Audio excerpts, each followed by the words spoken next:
Hi and welcome back to my channel. Today I just wanted to talk to you a little bit about feeling under the weather while you're at home with a new baby and also exercising when you're not feeling 100%. So if you follow me on Instagram then you'll know that I've not been feeling myself. I've kind of had persistent cold and flu symptoms but with not really an explanation.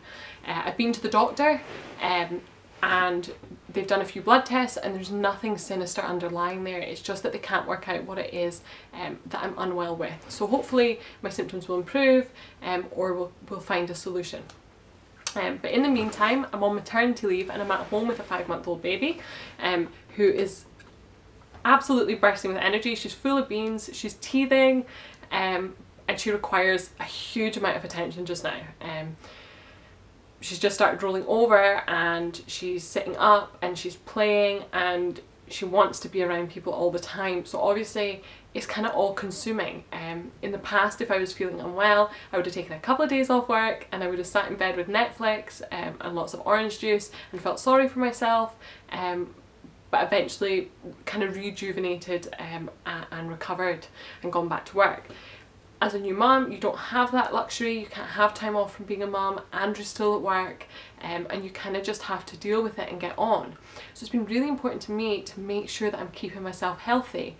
And so I just wanted to share with you the 3 things that I'm doing to make sure that I feel the best I absolutely can while I'm not feeling 100%.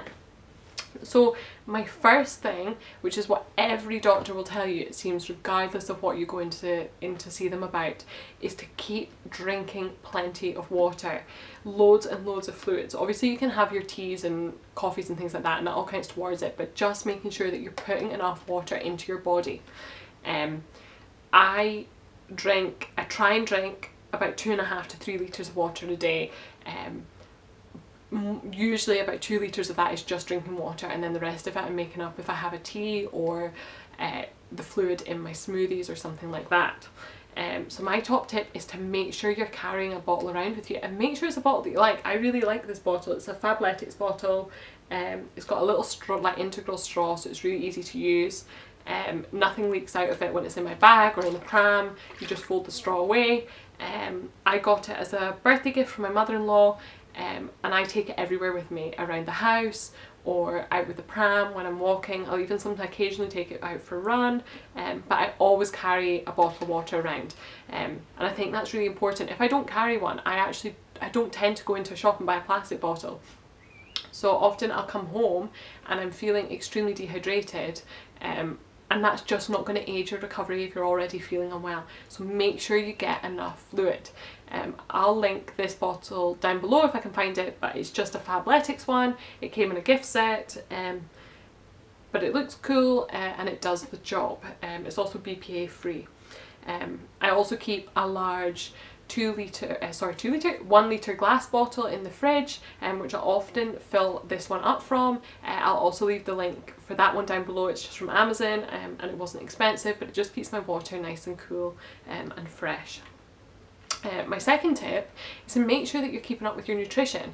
It's really easy when you're not feeling well to kind of reach for comfort foods or lots of toast or cereal, those sorts of things, because it's easy. I know in the past I've maybe gone for any vegan ready meals I can find, loads and loads of kind of cornflake type things, rather than really nourishing my body like you should when you're unwell. So I've just been kind of trying to keep it simple and easy so that I can eat well while I'm not feeling great and I don't really want to cook. In the morning I'm having oats and kind of packing it full of seeds, nuts and any fresh or frozen fruits that I can find. I'm still keeping up with my smoothies mid-morning, which has got lots of green leafy vegetables, nuts, seeds again, and just whatever fresh or frozen fruits and veggies I've got in the house at the time. I think that's really important. It's a really good way to pack it in. If you don't feel like cooking, just stick it all in your NutriBullet or whatever you use, and that'll keep you going for a wee while. For lunches, I've been having lots of soups. I tend to make a pot or 2 of soup and then freeze it. It lasts a couple of weeks, so I know that I've always got some chunky vegetable or chunky lentil soup with lots of nutrients in it in the freezer. I'm snacking a lot in the afternoons actually on I really like frozen berries, so I'm snacking on those with really dark chocolate, which I love. So I've just been keeping with that. For dinners we've been following the How Not to Die cookbook, which I will also link down below. I just got it from my mum, but I know she got it on Amazon, but I got it from my mum for my birthday, and that's fantastic because I feel, even if we're just looking at it for menu inspiration, that we know that we're getting the nutrients we need to get well. That's what the book's designed for. So I've been following that, but like I said, I'll link all those down below so you can have a wee look yourself. And the third thing that I've really been making a conscious effort to do is to chill out. When I first came home from the hospital with Milne, everybody was telling me that I had to sleep when the baby slept, and that's so much easier said than done, because as soon as she goes down for a nap, I'm up and about and I'm hoovering or mopping or catching up with dishes or washing or just general things in the house, or any admin, checking my emails and things like that. So this week and the tail end of last week, I've actually been making an effort just to relax when she sleeps. So I can't usually nap at the same time as her, but to chill out and read a book when she's napping. The dishes can wait. You don't need to jump straight to doing the dishes, so just relax, because you need to relax and you need to get some rest and some downtime to recover if you're not feeling great. So I've been doing that and making more of an effort to do that and leaving the dishes till later on. I mean, she's playing, she's quite happy to play by herself if I'm in the same room, so I can catch up on any housework when she's awake and she's active as well. So I think all those things are really important. I hope that helps you in terms of things that you can do yourself and at home to make you feel better.